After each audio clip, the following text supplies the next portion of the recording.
Hello, नमस्ते, प्रणाम, जय श्री राम, जय माता दी, हर हर महादेव। कैसे हैं आप सब? उम्मीद है कि आप सब अच्छे होंगे।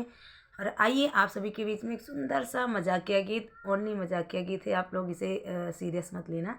हाँ, नहीं तो आप लोग कुछ दूसरे समझे लगो।